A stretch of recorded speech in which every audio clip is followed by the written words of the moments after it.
Recruit किया जाए ताकि नौजवानों को रोजगार मिल सके, क्योंकि आज मसला जो बेरोजगारी का है, तो आप इस पर ध्यान दें। सर, हमारे सर काफी सारे डिपार्टमेंट में अगर जो बैकबोन है, चाहे वो जल शक्ति डिपार्टमेंट है, चाहे पीडीडी डिपार्टमेंट है, चाहे और हेल्थ के डिपार्टमेंट है, उसमें हमारे डिपार्टमेंट खाली हो रहे हैं और जितने भी खाली पद हैं सर उनको भरने का काम करें ताकि हमारे वहाँ रोजगार मिल सके। सर, एजुकेशन सेक्टर में काफ़ी आपने पैसा रखा, काफ़ी बात की। सर, एक गवर्नमेंट डिग्री कॉलेज, क्योंकि रजौरी पूरी में अगर कोई पंजाब रीजन में देखे तो गवर्नमेंट डिग्री कॉलेज नहीं, वुमेन डिग्री कॉलेज नहीं, वो हायर एजुकेशन मिनिस्टर के पास रहता है।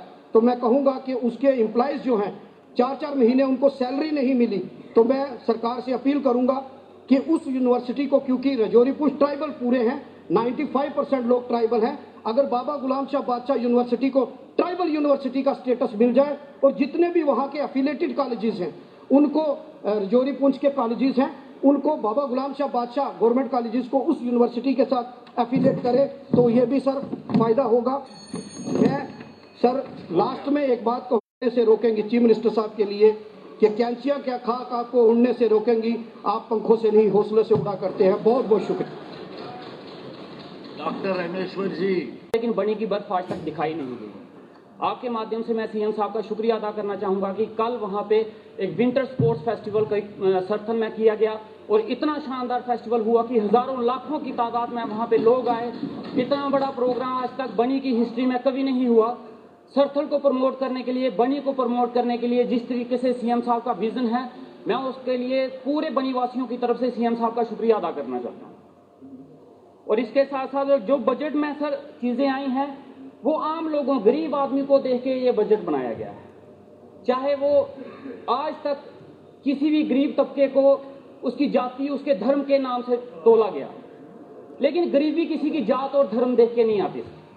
गरीब आदमी किसी भी जात, किसी भी बरादरी और किसी भी धर्म से होता है, लेकिन इस रिजर्वेशन ने, वो लोग जो इस रिजर्वेशन की पॉलिसीज में नहीं आते, वो लोग गरीबी की वजह से मारे जाते हैं, ना पढ़ाई कर पाते हैं, ना आगे निकल पाते हैं।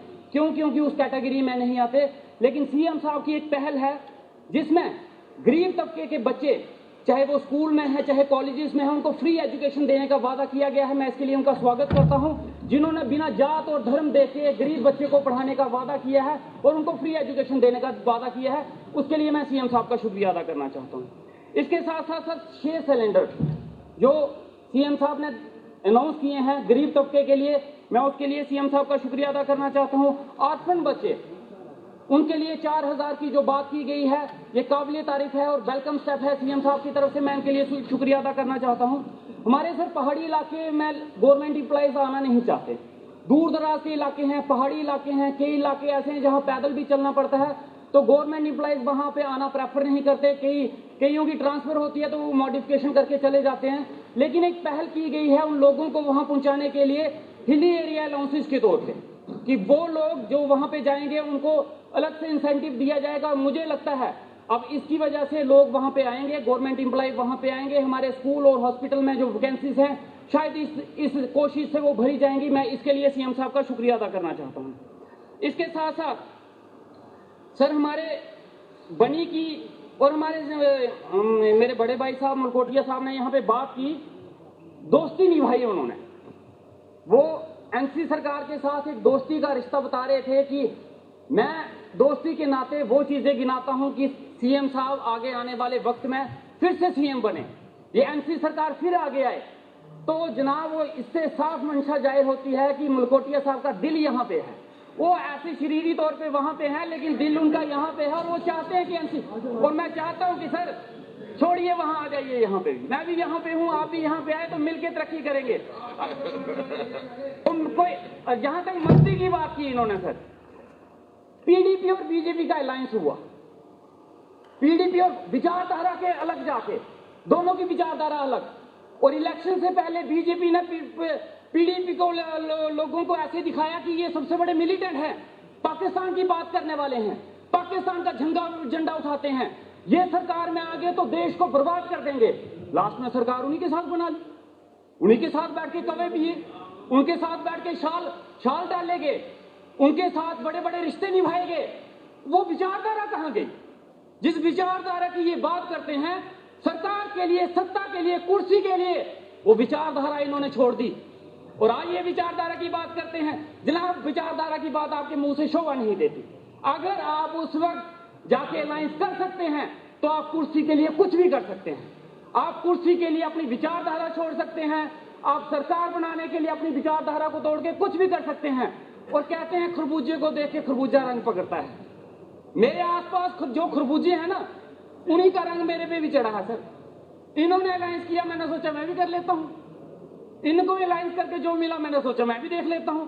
लेकिन मेरा इनके साथ, सीएम साहब के साथ अलायंस करना बारे में है सर। 1 साल के बीच में बनी की डेवलपमेंट के लिए जो सीएम साहब ने किया है, वो आज तक की हिस्ट्री में कभी नहीं हुआ। और मैं आज गर्व से बोलता हूं कि मेरे लोगों का और मेरा एनसी सरकार को और सीएम साहब को समर्थन देना जायज था, सही था। अगर इनको समर्थन दिया होता तो शायद आज गली कोचों में नारे लगा रहा होता जिंदाबाद मुर्दाबाद के। आज यहाँ डेवलपमेंट की बात हो रही है, वो सारे काम जो आज तक बनी में नहीं की, हिस्ट्री में नहीं हुए, वो हमारे बनी में हो रहे हैं। इसके लिए मैं सीएम साहब का शुक्रिया अदा करना चाहता हूं। इसके साथ साथ सर, यहाँ पे जब बजट की बात होती है तो वो मैनिफेस्टो की बुक उठाई जाती है, वो दिखाई जाती है, घुमाई जाती है कि देखो ये है। हम सब ने सर इलेक्शन लड़ी, हमने अपनी कॉन्स्टिट्यूंसी में इलेक्शन लड़ी, एनसी की मैनिफेस्टो पे नहीं लड़ी। हमारे अपने वादे थे लोगों के साथ। लोगों ने हमें वोट एनसी की मैनिफेस्टो पे नहीं दिए हैं, ना बनी वालों को, ना कठुआ वालों को, ना जम्मू वालों को, ना उधमपुर वालों को, किसी को नहीं दिए। क्या उन्होंने वोट इसलिए दिए था कि एनसी का मैनिफेस्टो आप जाके वहां पूरा करवाओ? क्या इसलिए मैं उन्होंने वोट दिए थे कि आप जाके एनसी की मैनिफेस्टो के, अगर आपको एनसी का मैनिफेस्टो इतना ही जरूरी है, इतना इंपॉर्टेंट है, तो जनाब छोड़िए, फिर इधर ही आ जाइए, इन्हीं के ऊपर चर्चा करते हैं। हमारे अपने लोगों के साथ एक वादे थे, हमारा अपना एक मैनिफेस्टो था अपनी कॉन्स्टिट्यूंसी का। क्या हम उससे खरे उतर चुके हैं? क्या वो वादे पल पूरे कर चुके हैं?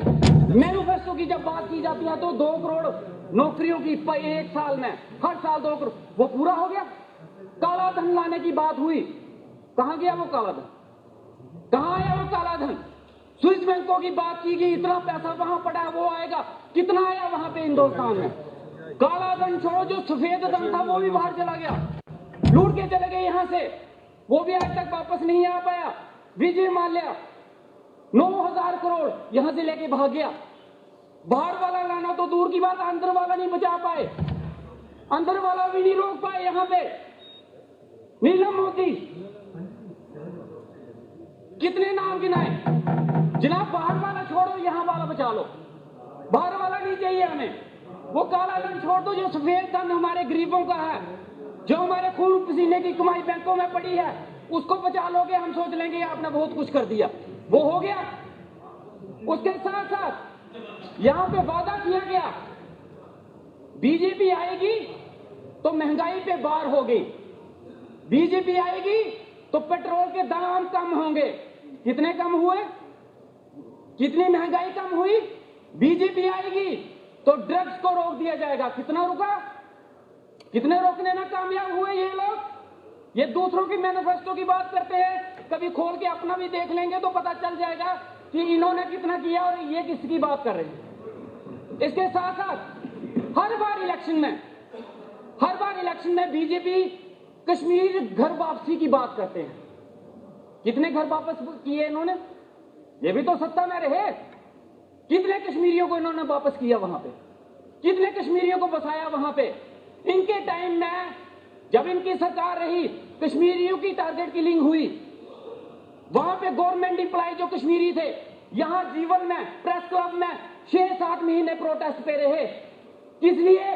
कि जनाब हम रिस्क में हैं, हमें सिक्योरिटी प्रोवाइड की जाए। हम तब तक वहां नहीं जाएंगे जब तक हमें सिक्योरिटी नहीं मिलेगी। मिली उनको सिक्योरिटी? दी उन लोगों ने सिक्योरिटी? डंडे मार के उठाया गया उन लोगों को और बोला गया कि नौकरी वहीं पे करो, अगर नहीं कर सकते तो नौकरी रिजाइन दो और घर बैठो। ये बात करेंगे? कितने कश्मीरी इन्होंने वापस किए? इनको भी तो मौका मिला। 370 भी टूटा, हाथ में रियासत आई इनके, इन्होंने कितने कश्मीरी बसाए? जब बोर्ड की बात आती है तो तब कश्मीरी इनको भी याद आ जाते हैं, कश्मीरी पंडित। लेकिन जब सरकार बन जाती है तब कश्मीरी पंडित इनको याद नहीं आते। कितने कश्मीरी पंडितों को बसा दिया है इन्होंने, मुझे लिस्ट दे वो यहाँ पे। और साथ में यहाँ पे बात हुई कि दरबार मूव का 300 करोड़ का खर्चा था। कितने साल दरबार मूव बंद रहा और उस हिसाब से 300 करोड़ कितना बचा और वो पैसा कहां लगा, किसकी जेब में वो पैसा गया, उस पैसे से किसकी डेवलपमेंट हुई? हमें वो हिसाब भी दे दो, हम मान लेंगे कि आपने इतना पैसा बचा के जम्मू की डेवलपमेंट में लगाया। स्मार्ट सिटी का एक शगुफा छोड़ा, जम्मू की हालत देख लो। क्या है स्मार्ट सिटी? बरसात एक आती है कि नाली और सारी भरी होती है पानी से, नाली और सड़क बराबर हो जाती है, ये है स्मार्ट सिटी। जनाब, वोट लेने की राजनीति और हम लोगों को बेवकूफ बनाने के सिवाय इन्होंने कुछ नहीं किया। डेवलपमेंट की जब बात आती है, जब लोग डेवलपमेंट के नाम पे इनसे पूछते हैं तो जनाब हिंदू मुस्लिम में उलझा देते हैं, जम्मू वर्सेस कश्मीर में उलझा देते हैं, मंदिर वर्सेस मस्जिद में उलझा देते हैं, लेकिन डेवलपमेंट की बात नहीं होगी। मैं दावे से बोलता हूं सर, अगर जिस कॉन्स्टिट्यूंसी का वो जम्मू एरिया की खास बात करूंगा, कोई एमएलए उठ के बोलता है कि मेरे एरिया में डेवलपमेंट नहीं हुई तो वो उसकी नलायकी की जिम्मेदारी उस एमएलए की है, वो नलायक है इसलिए वहां की डेवलपमेंट नहीं हुई। कश्मीर वाले अगर कश्मीर की डेवलपमेंट करते हैं तो वो वहां से जीते हैं, वहां से वोट लेके आए हैं, वो क्यों नहीं करेंगे कश्मीर की बात? वो क्यों करें हमारे जम्मू की बात? एक पहलगाम का एमएलए जीत के वो मेरे बनी की बात क्यों करेगा? वो तो पहलगाम की बात करेगा ना। अगर मेरा इलाका कमजोर है, मेरा इलाका नलायक है, मेरे इलाके में तरक्की नहीं हुई है तो नलायक मैं हूं जनाब, कश्मीर के लीडर नहीं है। हमें ये समझना पड़ेगा, दूसरों पे इल्जाम लगाने से पहले खुद की नलायकी को टटोलना पड़ेगा, शीशे में रोज आईना देखना पड़ेगा कि हमारी नलायकी कहां है। मैंने भी इसी सरकार से पैसा लिया, मैंने भी इसी सरकार से मिलकर बनी को चलाने की कोशिश कर रहा हूं। बाढ़ मेरे इलाके में भी आई, सड़कें मेरे भी टूटी, आज तक मेरे एरिया में ऐसे फेस्टिवल नहीं हुए, लेकिन मैंने भी तो सीएम साहब से मिलकर चलने की कोशिश की है। इसमें हिंदू मुस्लिम और जम्मू वर्सेस कश्मीर करने की कोशिश ना की जाए।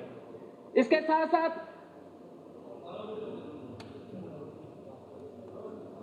मैं सर सीएम साहब से गुजारिश करना चाहूंगा कि सर हमारे वहां पे बहुत फेमस मंदिर हैं, जोड़े माता मंदिर है, दोले माता मंदिर है, चोरी शिव मंदिर है, उसके बाद हमारे नाग मंदिर है, घुट्टू नाग मंदिर है, ज्वाला माता का मंदिर है, कलेड़ नाग मंदिर है, काफी पुराने और काफी फेमस मंदिर है, लेकिन आज तक उनको डेवलप नहीं किया गया। मैं आपके माध्यम से सीएम साहब से गुजारिश करूंगा कि उसकी डेवलपमेंट के लिए हमारे लिए पैसा रिलीज किया जाए, ताकि हम चाहते हैं कि डेवलपमेंट के साथ साथ हमारी आस्था भी है, उसके साथ साथ ग्रोथ करें। इसके साथ साथ सर हमारे वहां एक एसडीएम की पोस्ट हुआ करती थी, जब अच्छे दिन आए तो वो हमारी एसडीएम की पोस्ट बुधनौता की खत्म कर दी गई, एडीसी बिलावर बिठाया गया, हम उसका वेलकम करते हैं, लेकिन एडीसी बिठाने की बदौलत हमारे एसडीएम की पोस्ट ना खत्म की जाए, हमारे एसडीएम की पोस्ट फिर से बहाल की जाए। और मैं मैडम स्कीना इटू जी से गुजारिश करूंगा कि बनी के स्कूल और हॉस्पिटल के लिए इन्होंने बहुत कुछ किया है, वहां पे एक डिग्री कॉलेज। और इसके साथ साथ सर एक और बात करना चाहूंगा, मैं आखिरी में कंक्लूड करना चाहूंगा एक छोटी सी बात से। सर 1 मिनट में मैं कंक्लूड करूंगा कि सर डेवलपमेंट के साथ साथ हमारी आस्था जुड़ी है, हम आस्था को लेके भी चलते हैं। पिकनिक स्पॉट और धार्मिक स्थल में फर्क होता है। पिकनिक स्पॉट पे लोग पिकनिक मनाने जाते हैं और मंदिरों में लोग यात्रा करने जाते हैं, और यात्रा में चलना जायज है। जब हम मंदिरों में जाते हैं, अमरनाथ जाते हैं, माता वैष्णो देवी जाते हैं, या कहीं पे भी जाएं, कटरा में एक रोपवे लगाया जा रहा है, मैं सर उसके विरोध में हूं, बिल्कुल नहीं लगना चाहिए। आज कटरा के सारे लोग उसके अगेंस्ट सड़कों पे उतरे हैं कि कटरा में वो रोपवे नहीं लगना चाहिए। उसके लिए मैं एक रीजन देना चाहूंगा कि माता वैष्णो देवी जो हमारे धर्मों में बताया गया है, उन्होंने तपस्या के लिए, श्री राम जी की तपस्या के लिए त्रिकुटा पर्वत चुना कि मैं वहां पे त्रिकुटा पर्वत में तपस्या करूंगी। उन्होंने एक रास्ता चुना कटरा शहर से होते हुए चरण पादुका, बाण गंगा, अर्धकुमारी, हाथी मथा, यहां से होते हुए, उस रास्ते से होते हुए गुफा में जाके उन्होंने अपना वास किया। आज उस रास्ते को डैमेज करने के, और जनाब आस्था की बात कर रहा हूं, आप हिंदू धर्म की बात करते हैं, सुन लेना, इसमें क्या हो गया जनाब। आज उस रास्ते को तोड़ने के लिए आज उस रास्ते को बंद करने के लिए एक रोपवे लगाया जा रहा है। हाँ, ये लोग चाहते हैं कि ये वो रास्ता खत्म हो जाए, नया रोपवे निकले, कटरा शहर बर्बाद हो जाए, लेकिन सर वो रोपवे नहीं लगना चाहिए। मैं उस रोपवे के अगेंस्ट हूँ और ये हमारी आस्था का और कटरा के लोगों का एक विश्वास है। बस जफर अली खटाना साहब, इसके बाद अब अपनी बारी जब बारी आपसे आएगी,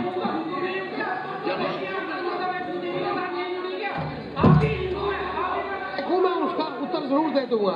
ये जो रोपवे लग रही है, ये कोर्ट के डिसीजन के बाद लग रही है। एनजीटी में मुकदमा यहाँ की सरकार ने हारा तब लग रही है। एनजीटी के सरकार के मुकदमे के बाद ये जहाँ की गवर्नमेंट की कैबिनेट ने इसको मंजूर किया है और कैबिनेट की सिफारिश पे ये रोपवे लग रही है। और दूसरी बात, इन्होंने कहा कि आस्था के साथ खिलाफ है, आस्था की कोई खिलाफ नहीं। वो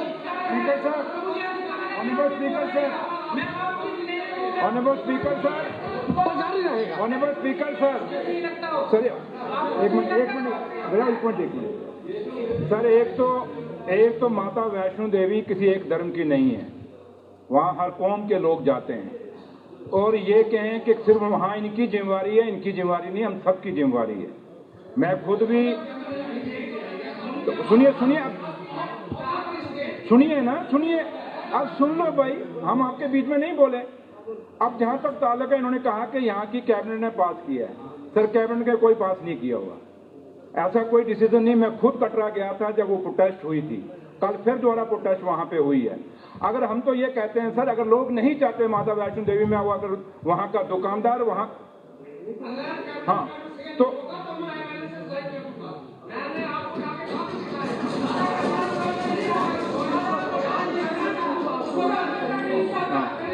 ये कहता है हाँ, एक मिनट सर, आप ऑनरेबल एमएलए साहब, आप क्या चाहते हैं? ऑनरेबल एमएलए साहब, आप क्या चाहते हैं? ऑनरेबल एमएलए साहब, आप क्या चाहते हैं? नहीं, आप क्या चाहते हैं? रोपवे लगना चाहिए? आप बोल रहे हैं रोपवे लगना चाहिए, तो लोग कहते हैं नहीं लगना चाहिए। तो हम आवाज लोगों की है, आप आवाज है डिक्टेटरशिप की। हम आपकी तरह डिक्टेटरशिप नहीं हो सकते। हम लोग लोगों के चुने हुए नुमाइंदा हैं।